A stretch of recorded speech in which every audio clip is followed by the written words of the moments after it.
and take the box down.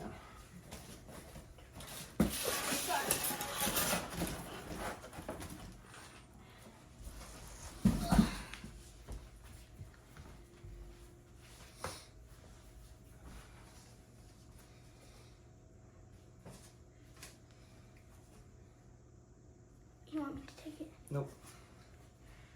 Just showing top. Whoops. It's okay. Top.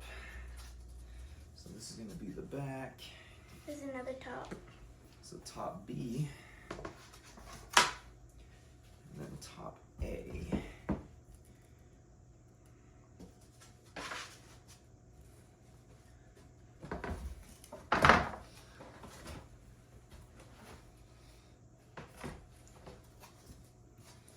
So the actual top here.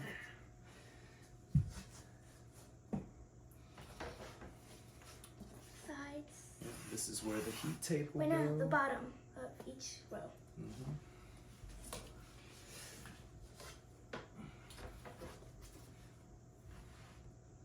So this part right here is really important that you put that at the very bottom. So those spots right there are for the caster wheels. I did put together one of these racks and I didn't notice that. And I put that on like the second to last shelf, and two of my snakes actually got out through those holes. So you see here when you connect it, it actually leaves a gap towards the wall. And even inside the bin, it was a big enough hole for them to get out and get loose into the room. So I've since then fixed that, but pay attention to that and make sure that that ends up on the very bottom.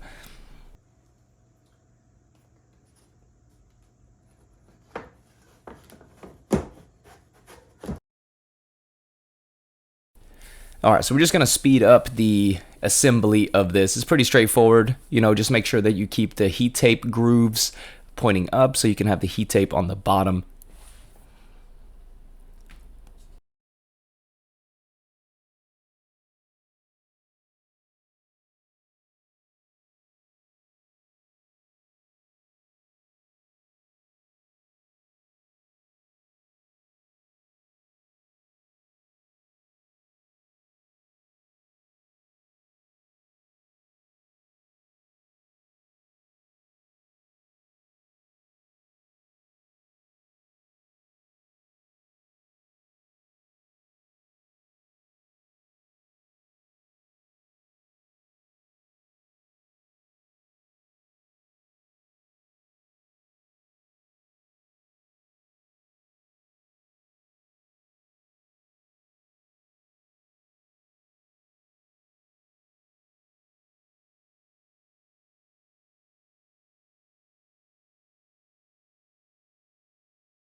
So we're putting the bins in to see how big the gap is before we screw it in so we can weigh it down, because we're having hatchlings in here. We don't want them to get out.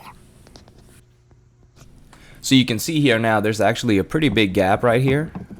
So we want to kind of weigh this down some before we screw it tight so we can get that gap almost all the way gone. You see there?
Maybe some spilled in it. It's a perfect curly fry. It's just a burnt curly. Whoa, fry. Curly whoa fry. How many heat tips did you get? Just one? Hold it. Curly fry going through the hole. Keep going.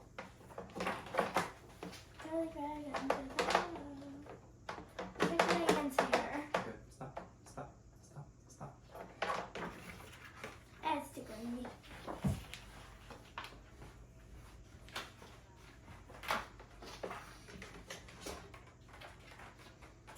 Let's see. So we need to get this into that groove right here. Into the And we what? need to do that. This groove? I'm good at putting stuff in grooves. So, but we want to do it without like damaging it.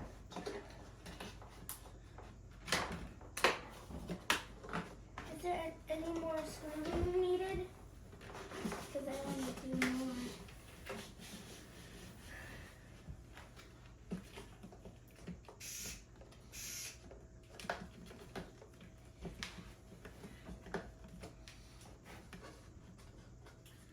Let's see.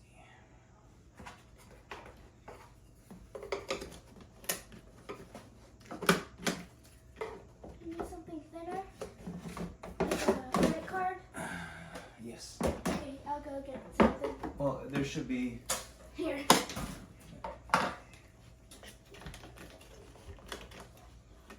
And if that still doesn't work, I'll go get something. Did it work?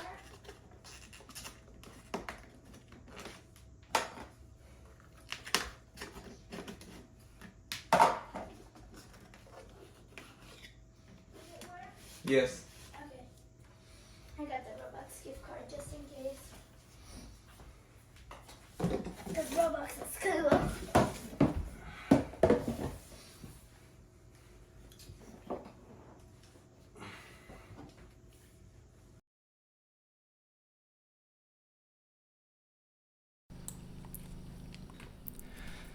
So now you just need to keep feeding this through. It's a little bit tedious. I decided to go ahead and start the heat tape before putting on the lid because last time I built one, you can see in the back there we have another one. When I had that lid on, it was almost impossible to get my hand in there and kind of work it into that first groove. So this was a much better idea to start it before putting on the top. Right now I'm taping down the wires so that if something yanks on the wires, it does not yank down or yank loose the tape. That's the thermostat probe right there. You want to put that right in the middle through that groove right there. And same thing, you want to tape it down. You want it right on the mat so that you're getting the correct temperature.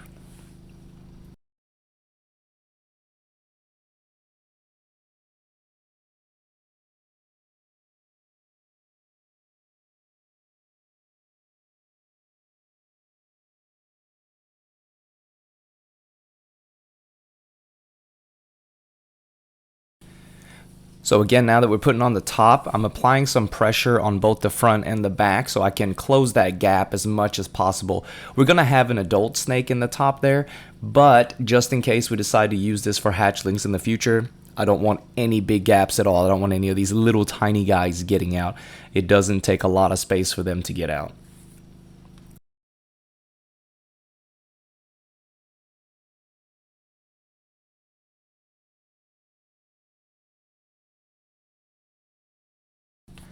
All in all, even with filming, this only took about 25 minutes to put the whole thing together.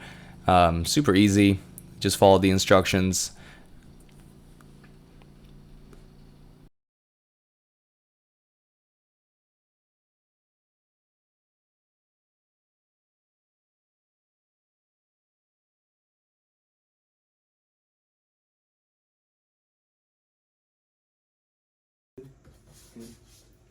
Good. Good. And we're done. Hope you guys enjoyed. Okay, so last time I put one of these together, it's actually back here. What I didn't realize is that I needed to make sure that all of the shelves had equal tolerance. Okay, so what you saw me do earlier is I put some pressure on the actual shelves as the bins were inside. What ended up happening on this one here, one of the shelves is high and the one right under it is low. So it's created a huge amount of wiggle. So if you have a hatchling in there, it's gonna get out.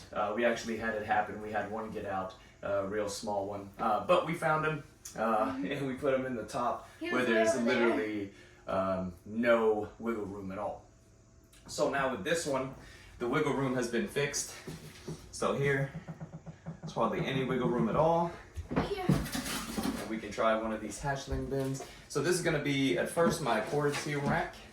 And then It doesn't move at all. oh, that's perfect. Yeah, so there's no movement at all. So this is gonna be really good. Now I got two options with this one.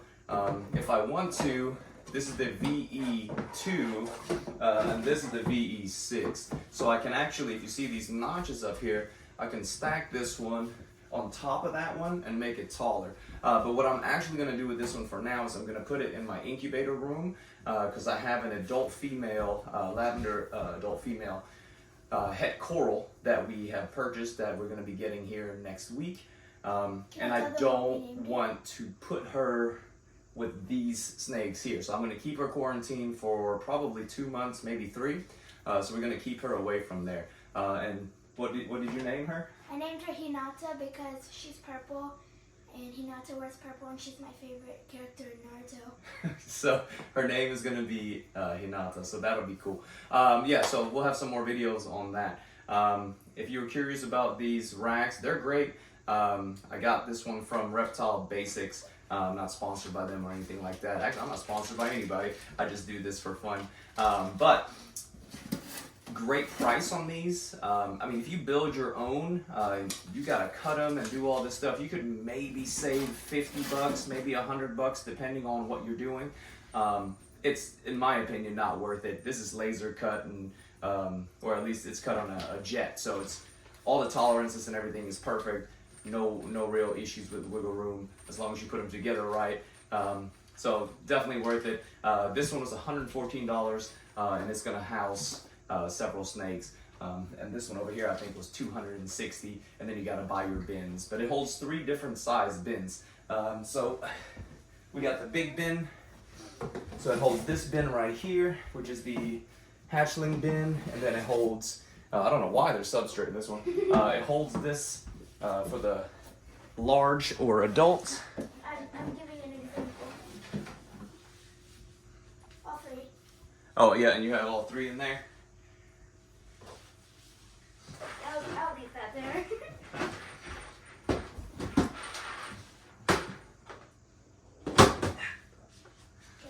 So I should have had these ready for this. And then we have this, which is the 8-inch. So, sorry, 4-inch, 6-inch, and then 12-inch. So you can have 3 of these in there, 2 of those, or 1 of these. So it's a very versatile rack, and like I said, the tolerances are good. You don't have to worry about anything getting out as long as you built it right. So that was my error last time. Alright, thanks for watching. If you have any questions or anything about this, ask us in the comments and we'll help you out. Thanks. Bye.